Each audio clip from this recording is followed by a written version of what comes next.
So I am definitely not a career politician, but I think that works to my advantage. I have a lot of experience with caring for kids and families, for advocating for families and for navigating really complex systems. And I think that plus my experience as a child and adolescent psychiatrist of listening to patients, really trying to find and diagnose what's going on with them, and then problem solving with them to come up with really practical solutions for what's happening, and really compassionate solutions. That's what I bring to the table, and I think that's really what we need in Congress right now, because I have the practical experience of talking to people and understanding where they're coming from, and then being able to come up with those solutions.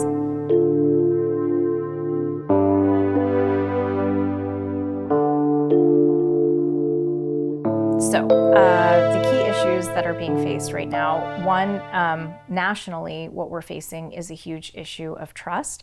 People don't trust institutions, they don't trust the science, and they don't trust each other, which I think is the worst part of all. In District 11, some of the challenges that we have are the attacks on the federal workforce, and transportation has become a real problem. And in terms of mental health, we just don't have the resources that we need. And so, my goal is to address these issues as we move forward.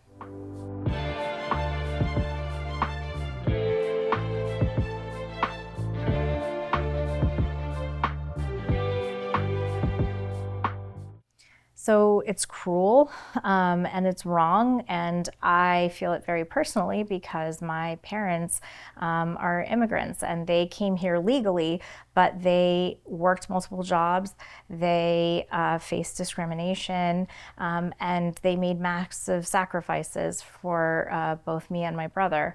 And that's not unlike the experience that many undocumented families face. And so, I am really concerned about what's happening with that.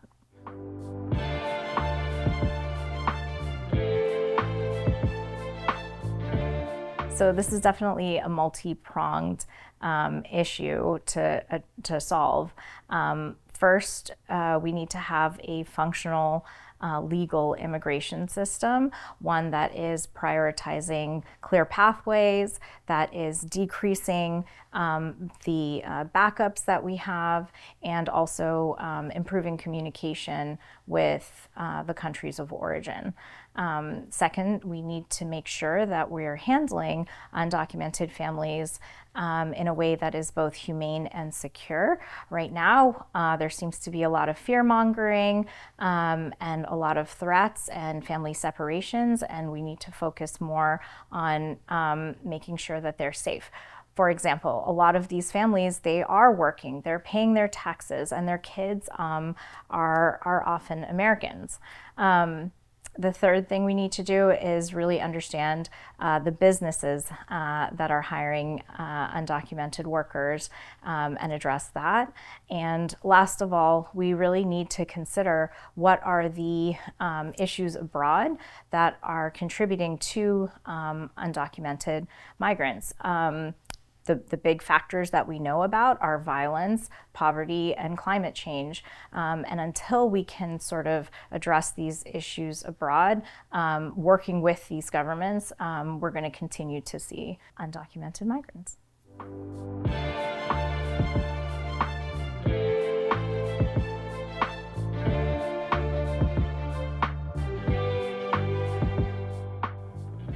So the thing is, I don't want to play their game.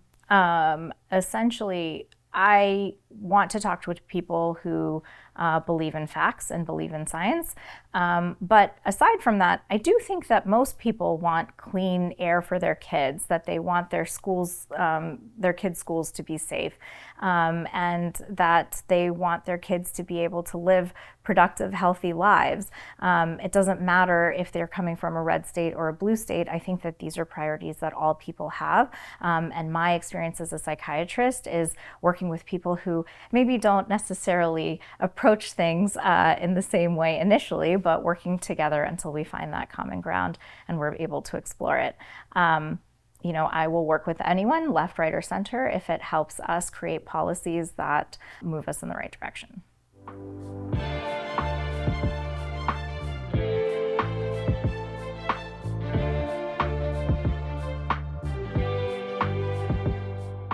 So the most important thing to do is push back with data and with people.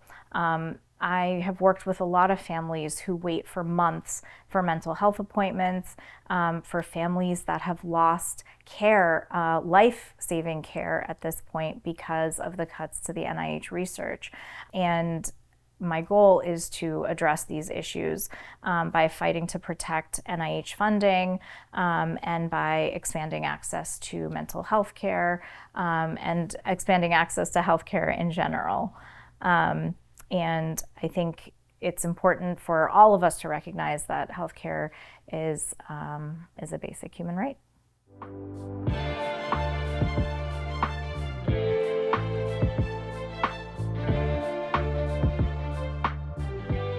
So education is the very fundamental piece of opportunity. And I think it's really important that we are ensuring that our teachers are really well supported, both financially, but also in terms of the resources that they have in the classroom. And students are able to access education equally. So right now there's a lot of challenges to protections for kids with disabilities, and that's an area that's particularly important to me. And so making sure that kids have those protections and that teachers have resources is something that I plan on focusing on.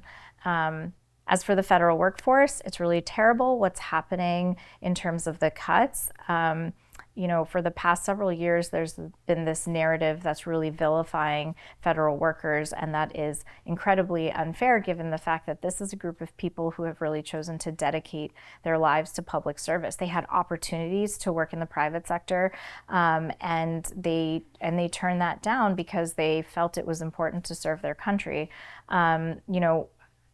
I think people often sort of see them as this nameless, faceless entity. They're federal workers, they work for the government, but they really need to remember that these are people who are your neighbors, and they are working in systems that are there to protect and serve you. And so, ensuring that their rights are being maintained is critically important.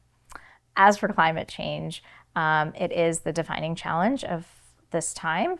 I think we really need to prioritize clean energy, green jobs, and climate resilience. Those are the things that I plan on prioritizing.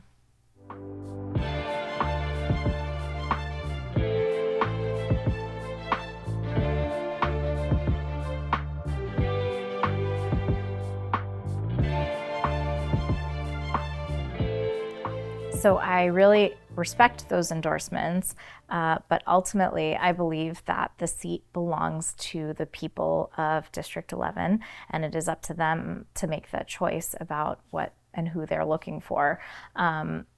From the people that I've talked to, they seem to want somebody who has a fresh voice and who is not necessarily part of the establishment. And what I can say is that if the people of District 11 are looking for somebody who knows how to listen to them and knows how to work for the people, then I would be the person to vote for. I am not here to climb some political ladder. I really am here to serve the people.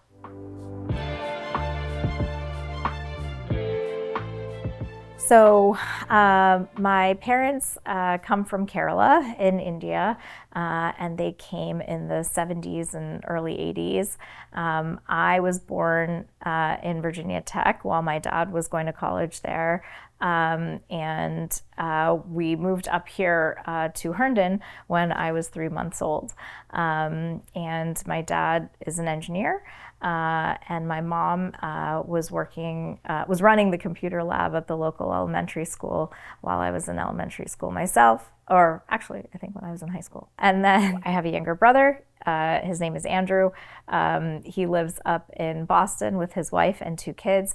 He studied aerospace engineering and currently works as an engineer. And my niece and nephew are my 2 favorite people, and I try to visit them at least once a month. This past year has been kind of challenging with the Congressional Fellowship, but they are asking me when the race is going to be over so that I can come visit them again. I've also been very lucky with my extended family. They have all been so incredibly supportive as well. They've been jumping in and helping with photo shoots and with websites and canvassing, making phone calls, and I couldn't be luckier in regards to my aunts and uncles and second cousins and third cousins and sometimes even fourth cousins, and they're spread all over the country, and I've had their support from California to Massachusetts down to South Carolina.